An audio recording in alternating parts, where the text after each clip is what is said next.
Hey, chiropractors, welcome to Modern Chiropractic Mastery with your host, Dr. Kevin Christie, where we discuss the latest in marketing, business, and professional growth with some of the leading experts in the industry. Welcome to another episode of Modern Chiropractic Mastery. This is your host, Dr. Kevin Christie, and today I'm excited to bring you a really in-depth marketing episode. And I've got Nicholas Kusmich as our guest, who is really one of the pioneers of the Facebook ads movement that was started, 2013, 2014. He was one of the original ones that was doing great work with it. And he had started a Facebook group around that as well that was massive and probably still is. And then he's just become a thought leader in that space, even as it has evolved. And we talk about that in this episode, the evolution of Facebook ads. We really come at this, and I should say Nick comes at this from a marketing expertise, and then we layer on Facebook ads and other aspects of marketing. So it's not only a Facebook ads episodes, it's a lot of great marketing information. But a lot of chiropractors remember the days when it was kind of the Wild West and it was, kind of easy on Facebook ads. Some of us missed it, some of us didn't. I really kind of stuck with the content marketing aspect, and I still have used Facebook ads in my practice. And actually, after this episode with him, I sat down and laid out my new ads strategy coming up for this next quarter as it relates to Facebook ads, not necessarily Google ads. We've been doing that. We're going to continue that. But what I'm going to actually do, and I don't mind sharing it with you, is we're going to spend $1,200 per month on ads. Okay, it's a little bit more than what some of you would want to spend, a little bit less. That's what we found to be a kind of a sweet spot for us, given what we spend on Google ads, given what I spend on other marketing.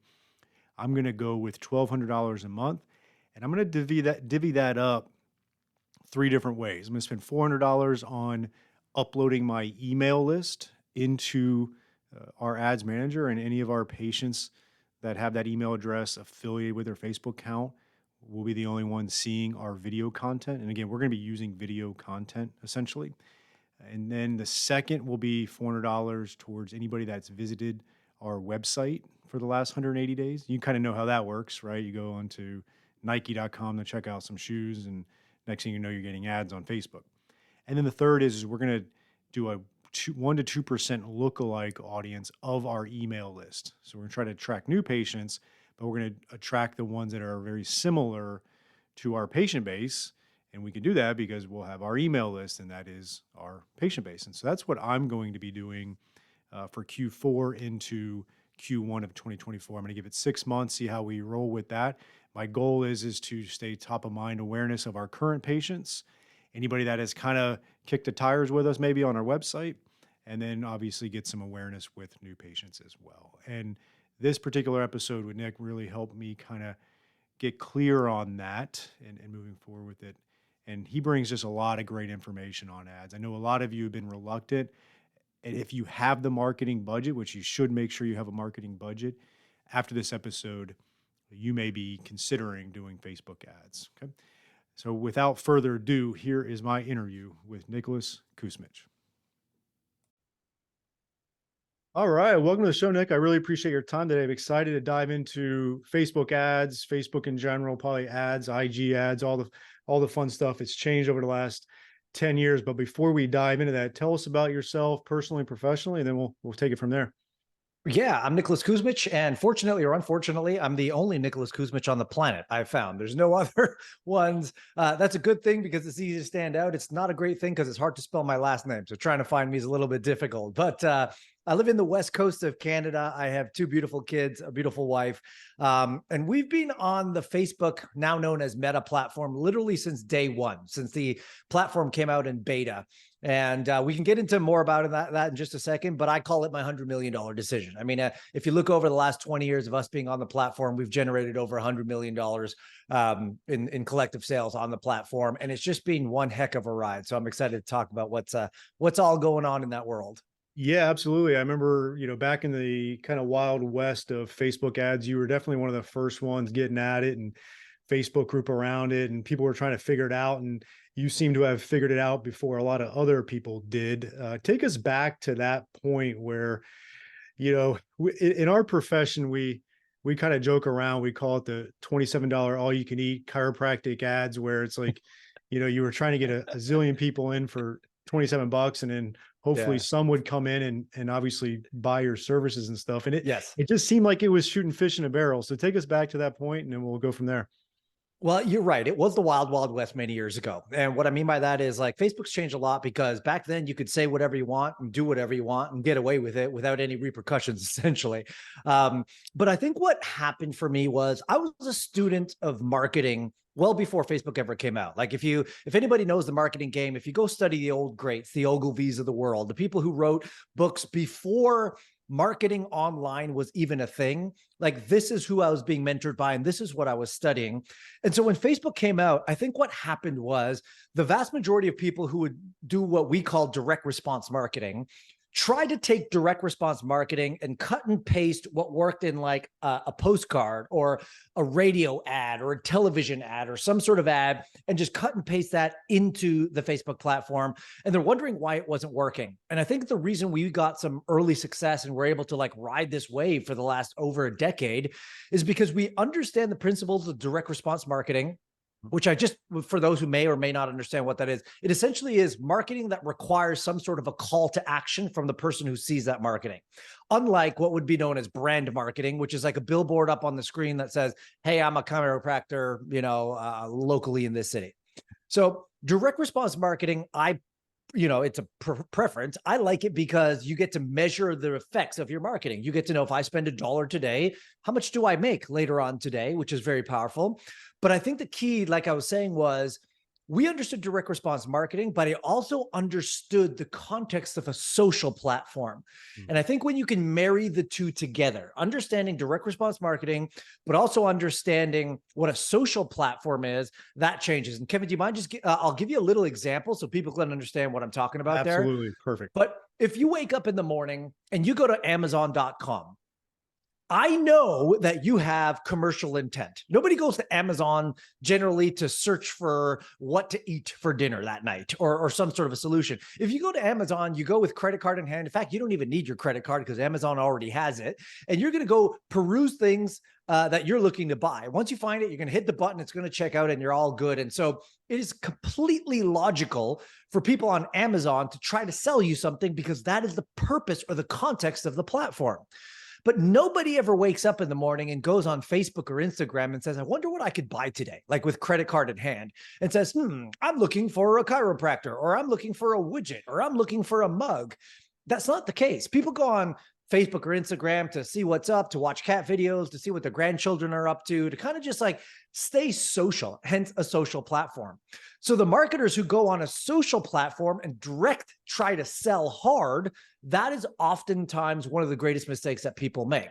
And so when you can just understand that Facebook and Instagram and these social networks are truly social platforms, but we are business people, the greatest skill you can understand is understanding A, human behavior, and B, how to marry direct response marketing with social platforms. And I think that's why we've been able to get the results we have while others are still trying to figure it out. Yeah, and is that what you saw as far as kind of the evolution over time, where it was, okay, we have to actually marry these two things, it's for it to work? When did that start to come to reality? What years roughly was that? Well, I mean, I think what happened was, I think Seth Godin used to say like marketers ruin everything, right? So what happened was early on in the Facebook meta days, and some people may or may not know this, but you had the ability to scrape people's IDs. And what that meant was every Facebook profile has an ID, and that ID connects you to the name and the person that you are. So in your case, it would be Kevin Christie. In my case, it would be Nicholas Kusmich. But you could do things, and this is what the t-shirt people did. These are the first people who made a lot of money on Facebook advertising, was you would go and you would scrape every ID of someone with the last name Smith. Yeah. And then you would go create a t-shirt that said Smiths are the best or something like that. Yeah. And you would only show that ad to people who had the last name Smith. And people went bonkers. They're like, oh my God, this ad, it's all about me. Of course, Smiths are the best and whatever. And this became a very common thing with a t-shirt company named Teespring back in the day. And literally you could customize a shirt. You could put them on and you could drop ship them so that anyone, as soon as someone buy, it'd be create on demand. And people would sell hundreds of thousands of these things. Same sort of thing, like if you were a Broncos fan or Yeah. 49ers fan or whatever, like you could customize this. And so this is what started to happen. But then smart marketers were like, well, if we could do that with last names, what if we could do it with first and last names? What if we could tell people who were driving Ford Pintos and show them ads about Ford Pintos? And what started to happen was the user base, the actual community of Facebook started to freak out a little bit. And they're like, whoa, whoa, whoa, wait, how is this happening? Where's my privacy going on? So it started to like stir up some issues. And of course, Facebook doesn't want to lose its community. So they started tightening the reins on what you can and cannot say. Yep. Along with that came the whole Cambridge Analytica thing where information was leaked and so on and so forth. And Facebook then had to like tighten the reins even more and say, hey, privacy is a real thing. We can't do certain things. We can't say certain things. We can't, that sort of stuff. And they also realized that a lot of direct response marketers, and pardon my language, but just make shit up all the time. Yeah. They're like, it'd be the equivalent of a chiropractor saying, hey, did you get in a car accident and break your back yesterday? In one visit, I can fix that and you'll be running a marathon tomorrow. And there were no regulations around direct response marketing, what you could and could not say. And so Facebook started to have to step in and be like, whoa, whoa, whoa, wait a second. You can't violate people's privacy. You can't make people feel uncomfortable because then they're going to leave the Facebook platform. And 3, you can't make unsubstantiated claims. You can't make promises that don't actually work or aren't true. And so this narrowed down the direct response marketing world because they were always known for making ridiculous claims of things that were only half true. Mm-hmm. So this started to happen, and it wasn't a certain date. This started to happen over time, the Cambridge Analytica thing. And now Facebook is an advertising platform that's very protective of their community. You can't even say, are you struggling with back pain? Anymore, because that triggers a negative response in the person reading it. It also makes that person feel like their privacy is violated. And so you have to get a little bit creative and smart. But here's what I love about this, Kevin, what people don't understand. People are like, oh, do you remember the good old days of Facebook where you could say anything and do anything? Mm-hmm. Sure. But it also meant you could be a really lazy marketer and not know what you're doing and still find success. Today, that's not the case. Like, laziness doesn't work anymore. You got to know what you're doing. You got to understand human psychology. And then you can start to use platforms like this to really build your brand, your influence, and get people, in this case, maybe into your clinic or whatever else that you're selling there. Yeah. And that was something that I saw as the evolution as I got into marketing for chiropractors. I really focus on content marketing, which obviously can be an overall strategy. And then you got the platforms and all the different aspects there. But one of the things I saw was a lot of chiropractors getting frustrated and then blaming Facebook ads. They don't work, right? It's just like, it worked, now it doesn't work. Right. And I think it was probably a sloughing off of that lazy marketer or that group. There was a lot of groups targeting chiropractors specifically, and those particular Facebook ads managers didn't really know what they were doing. It was really easy, like you said, and then it wasn't. And they weren't getting the same results. And so a lot of chiropractors just, frankly, they exited Facebook ads, right? They just exited. And I think that wasn't the right way of doing it.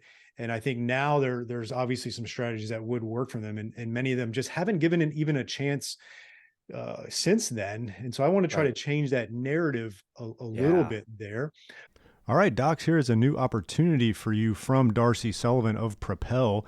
She is our SEO specialist in helping out many chiropractors with their search engine optimization and making sure Google is finding you and getting you new patients. It's amazing how many new patients chiropractors can get and are getting when they do the SEO right and a few other things. And Darcy is offering a free SEO workshop just for chiropractors, and you can sign up for that at bit.ly/propelmcm. That is bit.ly/propelmcm, Modern Chiropractic Marketing, right? And so check out that link, and we're going to have you go over 5 SEO secrets to owning the first page of Google without buying ads. And Darcy's going to give that free workshop, 1 hour, to really help grow your practice and start churning new patients from the ever mighty Google, which is still king in the online marketing. So check that out at bit.ly/propelmcm for the 1 hour free workshop. Let's take a short break for one of our great sponsors, TrackStat.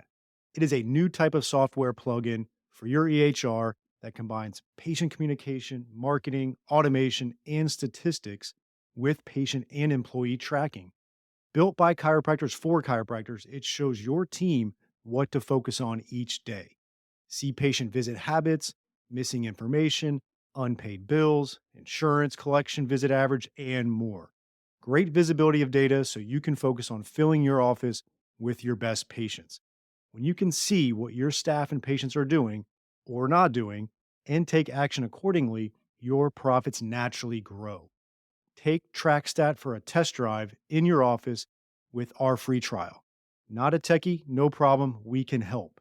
To get started on your free trial, visit trackstat.org and watch the demo. That is trackstat.org. One of the things I want to touch on, because you brought up the Amazon example, I would love to, if you could, also give me a kind of a counteracting of the difference between Google ads and Facebook ads, because I know that's Sure. different intent as well. And I'd love to settle that little one there, and then we can go back into the Facebook ads. Sure. Great question. So, Google-based ads are what we call query-based ads. And the reason that they have great efficacy is because if someone is going to go type in best chiropractor in Nashville, they're obviously already looking for a chiropractor. They already live in Nashville, and they're already looking for what they would deem the best, right? So just by that very action of what they're typing into the platform, Google says, hey, this person over here lives in Nashville, is looking for a chiropractor. Why don't we show them or distribute ads to the top bidder who's willing to display an ad to them? So query-based ads, super effective in the sense that you have people who have already risen their hand, shown their intent, and know what they're looking for. The two downfalls, if you will, from that is A, scalability, because you don't know how many people are in fact typing in a certain search term. And secondly, cost. Like if you were to try to compete for the term best chiropractor in Nashville from a paid ads perspective, that term would be very expensive. Again, depending on the search volume. But let's say it's a high search volume, it's a very key short tail word, it's going to cost a lot. So at the end of the day, if the economics work out so that you can have a great ad targeted to those keywords, you could bring those people into your clinic and service them, then I would do that all day long, considering that there's enough scalability. Mhm. On the alternative, Facebook is not query based. No one's going into Facebook per se and typing in, best chiropractor in Nashville. So it's more of interruption marketing. It's this idea of the person may not be looking for it, but here's what I like about Facebook in that sense is that most people's guards are down, right? Because they're on Facebook and yes, they see a lot of ads, but they're there again to see what their grandkids are doing. They're there to see the latest updates on their community endeavors and all that kind of stuff. And then, so if you have a well-articulated ad that is targeted to the right person that has a high probability of intent, then you almost like slip under the radar and be like, hey, and the perfect scenario for Facebook ads, and this is why they designed their targeting to be so specific, is that in a perfect world, every ad you see should make you feel like, oh my God, this is exactly what I wanted. Thank you, Facebook, for showing it. Now, not every marketer is that smart and not every algorithm is that perfect, but like even my newsfeed, I'm getting to the point where I don't really mind 80% of the ads because Facebook has gotten to know me so well that the things they're showing me, I'm like, you know what? I could use this. Thanks for thinking about it. That's perfect. I need to take advantage of it. Now, there's 20% where I'm like, bloody hell, they got it so wrong. Yep. But the point is, that's what Facebook's algorithm was designed to do. It's to understand, let's say you, Kevin, were like going along Facebook and you're clicking on things and you're interacting with things. That's training the algorithm to let them know about who you are and what you enjoy and what you're looking for so that it can display relevant content and relevant information to you. So that's kind of the main difference between, let's say, Facebook interruption type ads. And I know that word sounds negative. Don't see it that way. Or Google query based, where people are searching and looking into certain terms, which then bring up certain relevant content as a result of those I've searches. got a personal story and question on that. Is Facebook going through your camera to see anything by any chance? And I'm gonna tell you the story first before you answer it, Sure. because last night I like a glass of bourbon at night, not every night, but some nights. And then typically it's Yeah. a Woodford Reserve, but I was out and didn't get to the store. And so I found this little bottle of Angel's Envy that I had gotten from a restaurant on like a Father's Day thing. Okay. And I opened it up and I poured it, and and I didn't say anything. My wife wasn't there. I just poured it. There was no words being said. I shit you not. 30 minutes later, I got an Angel's Envy ad on my Facebook. And Sure. then another, like a Woodford Reserve from there, by any chance, are they going through the camera? So Facebook will never admit, nor I think are they think they're allowed to admit that they're utilizing the microphone on your phone or your computer or anything like that, or the camera. But we all know that when we sign up for these free platforms, most of us don't read the terms and conditions of the privacy and what's included, and oftentimes says, and you'll even see it on your phone, allow Facebook to utilize your microphone, allow Facebook to utilize your camera, allow Facebook to utilize this. And so if anyone who heard your story, Kevin, is going to say, you know what? Yeah, I think they're also listening to my Google Home and my Alexa and my this and my that, because on top of that, actually, they also know who you hang out with, like proximity. When your phone is in certain geographical locations and you are hanging out with other people who have the Facebook or the Instagram app on their phone, they recognize that and they start. It's almost creepy, but we've got to realize that when we are utilizing a free product, we are the product. Yeah. Okay. So this idea of privacy is long gone. If you use Gmail, if you use Facebook, if you use Instagram, essentially kiss your privacy goodbye, because you've agreed to allowing them to take all your data. So short answer is Facebook will never admit it. But if you look deeply into their terms of service of what you allow them to utilize on your devices and your microphones and cameras and all that, there's high probability, and the evidence supports it, that they are watching, looking, clicking, listening, all of the above to make sure. Again, and I just want to say this, the objective is try to present to you a great experience when you're on their platform, because sure, that may have been creepy, but the fact that like now Facebook knows you like bourbon, and if they show you some great ads or some great deals of the favorite bourbon you like, you're not going to complain about that necessarily. So that's the idea behind it, but sometimes it goes sideways and makes people feel a little uncomfortable. It's just funny how that happened. But all right, cool. So let's put you in an alternate universe. You graduate chiropractic school. You've put yourself into $250,000 of student loan debt to do that. You've taken on another business loan, another $100K from the to open up the office, from the mafia to open up a chiropractic practice. What would you do from a Facebook ad strategy to really try to generate some new patients and some overall awareness to get that practice going? Yeah. So here, I love the question, but I'm going to answer it a little bit sideways before we get into the actual Facebook stuff. Because here's what I understand, not just about chiropractors, but about everybody who's marketing anything, is that oftentimes there's an illusion that says Facebook is like pixie dust, right? It's magical Tinkerbell's pixie dust where you just sprinkle it over whatever we got and magically all this beautiful thing happens. That is not the case at all.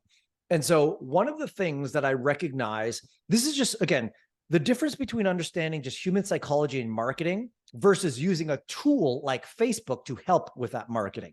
So if I was a chiropractor just coming out of college, just, have all this debt, started my own practice, the first thing I would do is figure out how to differentiate myself from every other chiropractor in my city. Because you will be compared to every other chiropractor in your city. Right. And until you have a big enough client base that's going to like really rev up the referral traffic and that sort of thing, or your channel traffic or your partner traffic, because you don't have a reputation yet, you need to stand out. Because the worst thing you can do on Facebook or any platform that, for that matter, if you're going to run radio ads or whatever, is if you look like, smell like, taste like, everything else like everybody else in your industry, you're going to lose right from the very beginning. And it's something that category pirates call it category design. I call it creating a category of one. But you have to look at every industry and realize that it's usually one or two people or one or two businesses in every single niche or category or industry that dominate and eats up 74% of the actual market share, which means 99% of the rest of the competition is fighting for the bottom 20+% of an industry. So what does that mean? Let's just give you some like examples that people would understand, and then we'll drive it home for the chiropractor. If I were to say ride sharing, which is a category, it's a niche, it's an industry. If I were to say who's the category king or queen of ride sharing, most people's first thought to mind would come with Uber, because Uber created the category and then they dominated the category. And yes, there's secondary markets in there. There's Lyft and all these other guys, but they're all competing for second. Uber dominates and they win. Another example is if we were to say something like on-demand streaming. Immediately, what should come to mind is Netflix, category king. Yes, there's Hulu, Disney Plus, Crave, all this other stuff, fine. But they're all fighting for second place because Netflix created a problem. And here's the interesting point. They created a problem, they named that problem, and then they had people buy into the problem. Because there was a time, Kevin, I don't know if you remember, there was a time where when we wanted to watch our favorite show, we had to wait till Wednesday at 7 p.m. to be able to watch it, right? And that was called appointment viewing. And we thought that was normal. Then a company like Netflix comes around and says, how absurd is it that we have to wait once a week to watch one episode of our favorite show? What if we could watch all the episodes of our favorite show in one sitting? They created this idea of binge watching or on-demand streaming. They didn't even sell Netflix. They sold the problem. On-demand streaming is the solution to appointment viewing. What happened? They automatically became the category king and they dominated the space. So the point here I'm trying to say is Seth Godin even calls it like that purple cow idea. Yep. Right? If you're driving in the forest and you're looking at, not in the forest, in the meadows, and you're driving, you see black and white cow, brown cow, black and white cow, brown cow. And then all of a sudden you see a purple cow. What are you going to do? You're going to stop, probably going to get out. You're probably going to take a selfie picture with it. Then you're going to post it on social and tell all your friends. Why? Because it stands out. It's remarkable, or in other words, worth remarking about. Same sort of thing has to happen for every business. So if you're a chiropractor and you're just like, we do adjustments. Okay, like, great. We help you with back pain. Like, that's not going to cut it anymore. So I think one of the key things that chiros should consider doing, and the easiest thing for them to do, is to niche down and become very specific. And I'm very passionate about this because chiropractic care is something that's a very important part of my life. And I moved from Toronto to the now city I live in Kelowna, BC. And one of the first things I looked for was a barber and a chiropractor. And so when I was looking for chiropractors, I realized I'm a very particular kind of individual. I look for chiropractic care, not as a solution to a problem, but as preventative for my whole overall well-being. I look for people who are treating people who would consider themselves like me. So I'd call myself like an amateur athlete or a weekend warrior. I'm not a professional athlete by any means, but I'm certainly not the lazy, guy who sits on his desk all day and does nothing. I'm actively involved in sports. I want someone who understands that game. I also want someone to like respect my time. Time is more valuable than money to me. So I'll pay top dollar for me to just come in, get whatever I need done and get out. I also respect and value progress. And so when I came to Kelowna and I was searching for a chiropractor, I had to visit 5 different chiropractic offices before I landed on the one that I was on. But the main issue I was saying is like, for example, if I walk into a chiropractic office and I'm looking for like someone who helps weekend warriors and everybody in there is 65 plus, I'm going to leave. Now, it's not to say you shouldn't serve the 65 plus group, but it's to say like, if that's who you focus on, then you're not for me because I don't fit into that category. So I think the first thing that chiros need to do is get very specific about who they serve. What niche is it? Is it athletes? Is it older people? Is it insurance? Is it not? Is it men? Is it women? Is it certain back issues, or do you focus on sciatica or like whatever? Just be very clear about who it is that you help so that when someone stumbles across that, your ideal prospect, they're going to be like, oh, these guys are for me, hands down, no questions asked. These are for me. So I think that's the starting point. Once you do that, then your marketing becomes exponentially easier. Because now you're not saying, hey, let me show you how I can crack a back, or let me show you how I can do this, or why chiropractic is important, which is another thing, by the way. I think chiropractors have to decide, are you going after a person who's familiar with chiropractic and has done it before, in which case your languaging would be very different than someone who's never done it, and then you have to convince them that it's the right thing to do. Like there's all these things you just need to get ultra clear on. But once you're ultra clear on them, marketing's easy. Because if you go out and say, hey, we are the #1 chiropractors that focus on sciatica in Nashville, and we work with only women between this age and this age. Now, you don't have to be that specific, but you get where I'm going with it.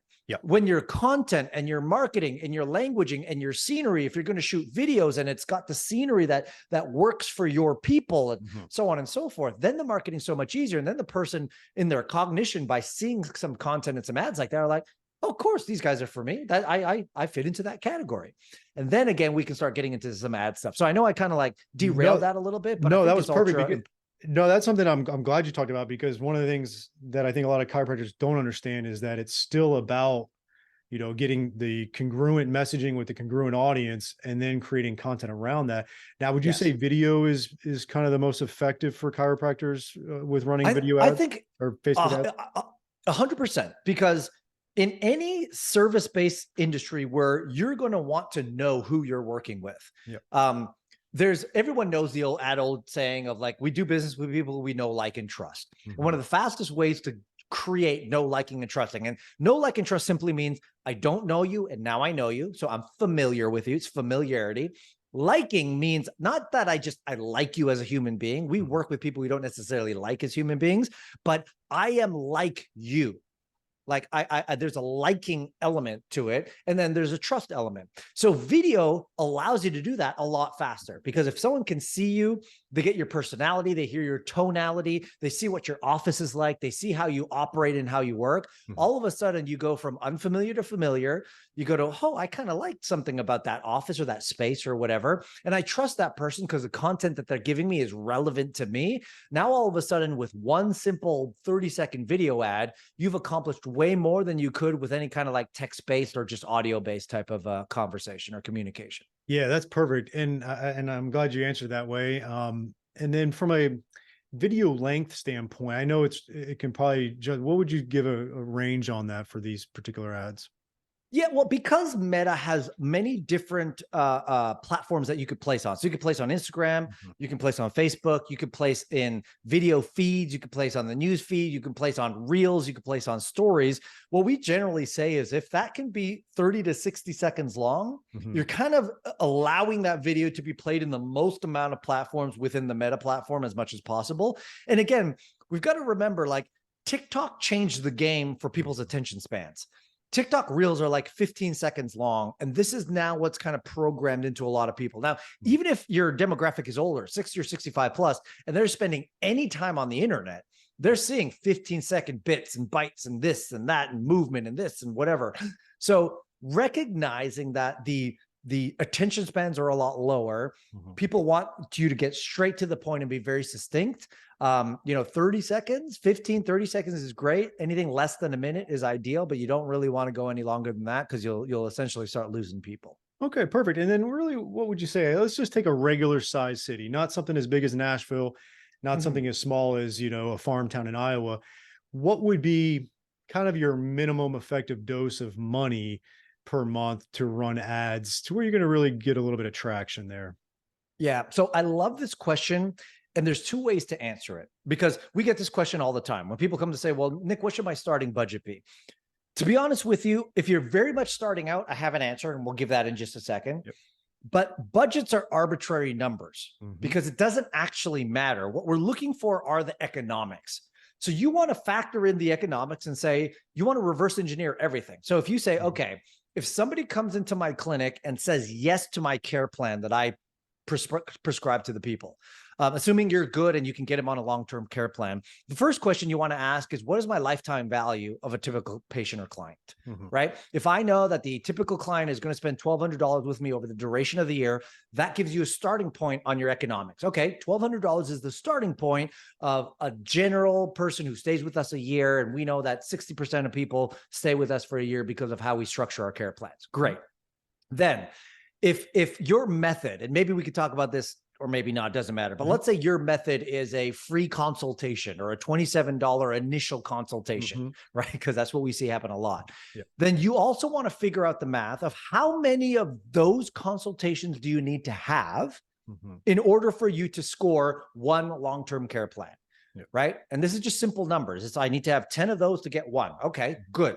So we know that one is worth $1,200. We know you need to have 10 $27 initial consultations to get one long-term plan. Let's just say that that's the case. Then we want to ask, if I'm running ads, how much does it cost me to get one $27 consultation? Hmm. Does it cost me $100? Does it cost me $300? Does it cost me $27? The answer doesn't matter, because all you're doing is reverse engineering the $1,200, the 10 people. It cost me $100 to get that person in the room. Okay, great. So it'll cost me, let's just say it cost me $100 to get a person to say yes to a free consultation. And you know you need 10 to get one. You're essentially spending $1,000 to get a $1,200 customer. Yeah. Does that make sense to you? Now, some people say absolutely not. Some people say yes. there gives you a lot of margin and room to figure stuff out. Well, how do we get the $1,200 to $1,600?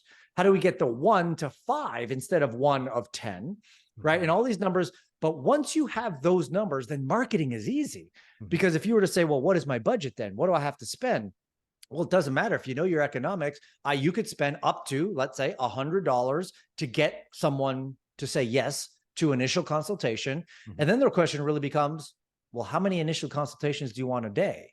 If you want 5, then you got to spend $500 a day. If you want 1, you spend $100 a day. If you want 5 in the week, you spend $500 a week. And so it's simple math, right? Now, if we go all the way back then to the person who just started, who doesn't know those numbers, and say, hey, we just got to start somewhere. I will implore everybody and encourage everybody. The first thing you need to do is once you start advertising, get those numbers dialed in, because it removes all the emotion out of advertising. I know I could spend $100 to get a free consult. Okay, let's do that. So as a starting point, what I generally like to say is if you can allocate $1,000 for your first week or two, that's usually more than enough. If you're a chiropractor to start, that's usually amply more than enough to get a sense of how much it's going to cost to get one person to say yes to a free consult. Because you're going to run that, $1,000 over 7 to 14 days. And you're going to say, oh, we got 37 consults. Great. Take the 1,000 divided by 37. Now, that's how much it costs per consult. Yep. Great. And so I would say you don't want to be starting with these $5 or $10 a day budgets. They're not going to do anything for you, but you also don't want to be spending $1,000 a day, because then you can lose your shirt. So I'd say anywhere between like $50 and $100 a day for the first little while until you get to about $1,000 is going to give you everything you need. And here's what I'll just say to tie a bow on that. You are investing in data. You're not losing money. This is an investment in data. Because once you get that data back, then you'll be very clear on what needs work and what you need to tweak and what you need to work on. And then once you get the economics dialed in, you can literally run it like clockwork and know that every time I spend $100, I'm going to make $150. To me, that's good math. Let's spend $100 as much as we can every single day.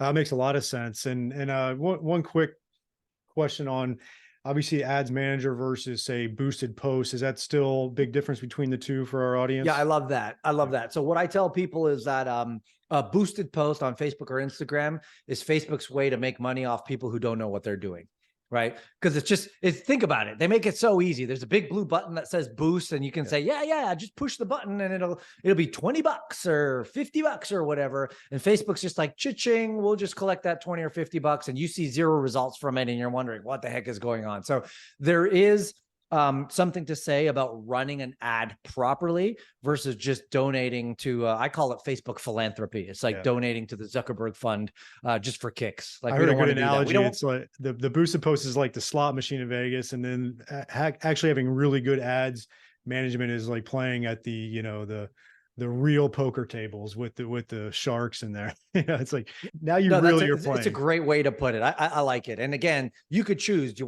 want to press the button at the slot machine and hope for the best, or do you want to develop the skill? And I will even say this, like, I think another problem with a lot of business owners, and we're just talking chiropractors in this context, obviously, is that the reason they don't want to do stuff like this is because they feel like they have to learn something and then they're never going to be an expert at it. They just spent all these years to become a chiropractor. Now, what they need to spend another X number of years to be a marketer.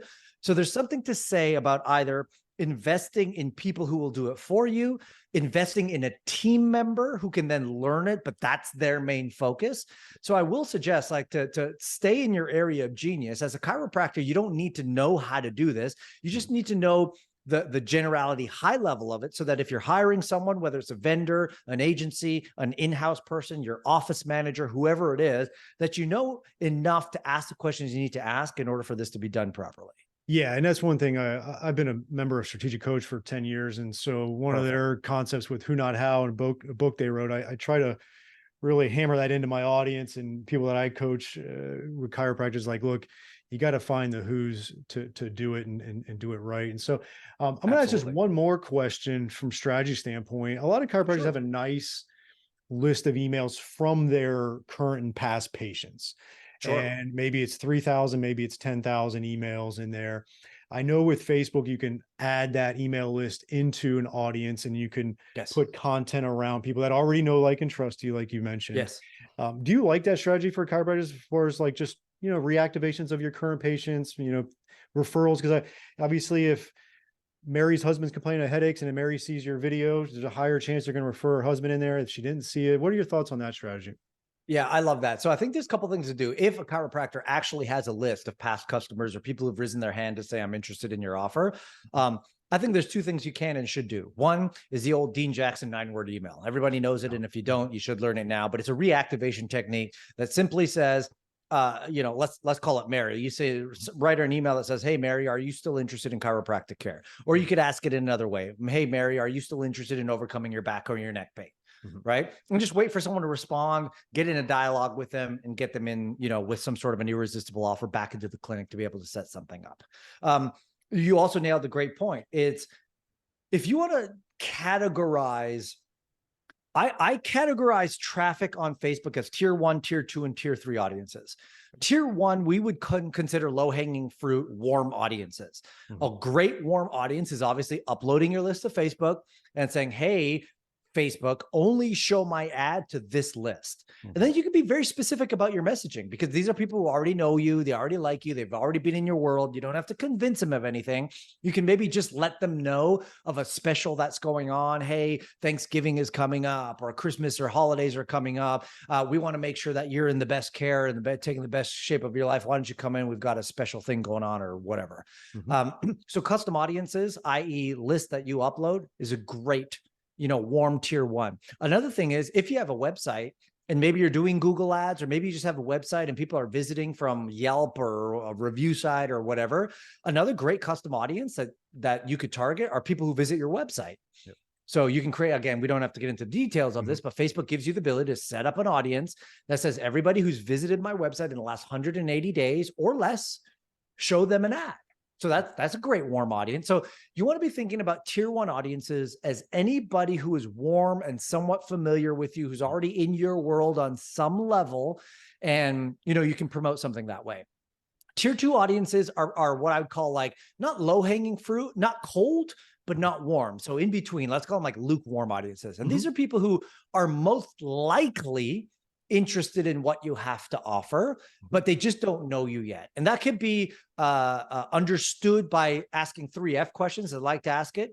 You can ask, of my ideal prospect, who do they follow on Facebook? What do they, where do they frequent? And what do they fund?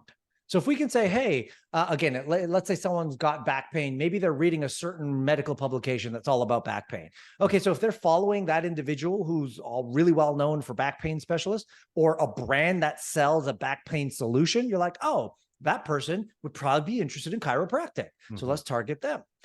Frequent, where do they frequent? Are they going to certain clinics? Are they going to certain conferences or events? Are they reading certain books? Are they reading certain online publications? Right? If you know that they're looking at these kind of things, and obviously they might be interested in your offer. Or what do they fund? In other words, where do they spend money? Are they buying products that help them with posture? Are they buying ergonomic chairs? Are they buying whatever? Obviously, those people who spend money in these spaces might also be looking at chiropractic. So that's what we would call like our tier 2-ish audiences. Then our tier 3 are direct cold. So this would be, let's again, I don't know why I'm using Nashville. I've never even actually been there. But Nashville as an example, let's just say you blast all of Nashville within a certain age demographic or whatever and throw your ad there. These are cold, but you'll still maybe scoop up some people in that category. So again, I think it's important for everyone who's going to be considering ads that you can go tier 1, tier 2, and tier 3 audiences and go after your tier 1 first, your tier 2 second, and your tier 3 if you just started running out of people. Yeah, with that tier 3, if you feel good about your current patient base and that email list is an audience that that you like, and those are the types of people that you like to have in your practice, would you recommend maybe a lookalike audience for that? Absolutely. And yeah, I'm glad you brought that up. Like a lookalike is simply an audience where you say, Facebook, take this data set, and match people as best you can to people who are like this people. And sometimes Facebook gets it right, sometimes not so much, depending on how big that data set is, the more accurate it is. But yeah, that would be a great tier 3 audience, a lookalike audience, where people who are just like your current clients are probably, there's a percentage of them who are going to want your offer as well. Yeah. Well, Nick, this was awesome, man. This was a ton of great information, and sticking with that theme of who, not how can our audience reach out to you, find out more about what you guys are doing and how you could help them out to actually do this the right way? Yeah, I appreciate that. So I think there's one of two ways that you could do that. One is our value-based way, and that means I have a newsletter that goes out every Thursday morning. It's called The Bottom Line. If you subscribe to that, you get an email every week with some latest and greatest marketing tactics that are going on. You also get a free copy of my book, Give, which I'll send to you by even subscribing to that. And all you need to do that is go to NK Newsletter. Again, nknewsletter.com. Subscribe there. You can kind of find out what we're doing in the world there. The alternative is if you say like, hey, I like this conversation. I want to consider what it means to work with someone and help us with our marketing and that sort of thing. Your other alternative is to go to Work with Nick. So workwithnic.com. There's a brief kind of form there. You just fill it out. It gives us a little bit of an idea of what you're up to and what you need help with. And then I or one of my associates will give you a call. We'll have a conversation to see if we can help. And if we can, we'll invite you to get involved. If we can't, we'll point you in the right direction. So those are your kind of two options, depending on what it is that you might be looking for. Perfect. That was great. I'll make sure I put that in the show notes. And I really thank you for your expertise today. No, of course. I appreciate your time. Thanks, Kevin. I hope you enjoyed this week's episode. And if you want to make the shift from busy, broke, and broken to time-free and cash confident, or you just want to continue with the exponential growth, check us out at modernchiropracticmarketing.com. Look at the MCM Mastery tab, watch the short video on there, and check out what we are doing now for evidence-informed chiropractors. We are equal parts coaching and marketing done for you. Yes, you shoot some videos, we help you with campaign strategies and ideas and really become a thought leader in your community. You shoot those videos, you send them to us, we produce, edit, and brand them to you. Then we distribute them through all of your channels. We also take them and we turn it into one good blog per month. And every other month, we have Darcy Sullivan producing a robust blog with a topic that you pick from her database to help with your SEO. So we essentially become your content marketing agency to make sure your practice is always having ethical, elegant content marketing to help grow your practice. On the coaching side, we also help you with everything from marketing ideas to business, communications, finances, anything practice growth, and really try to help prevent you from being stuck on that island. And we hold you accountable. We have a great group of doctors that are just doing amazing things, and we look forward to help you out to take that next step in your practice. So again, check us out at modernchiropracticmarketing.com and learn more.